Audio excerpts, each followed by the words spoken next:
This morning, we finally have an idea of what restaurants might look like when they finally reopen dining rooms. The state released a first draft last night. Eddie Randall is looking through those guidelines from home this morning. Eddie, health and safety is of utmost importance here.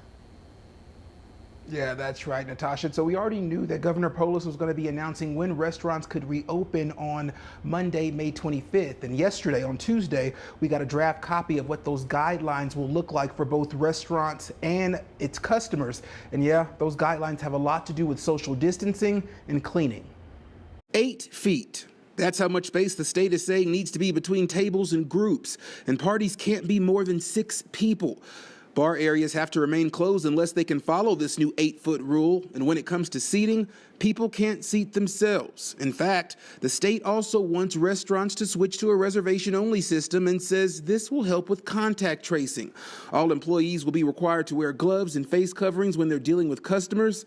And the way you order food also has some changes. Guidelines require restaurants to use disposable single-use menus, menu boards, or online menus. Restrooms have to be sanitized every 30 minutes and may be limited to 1 person at a time.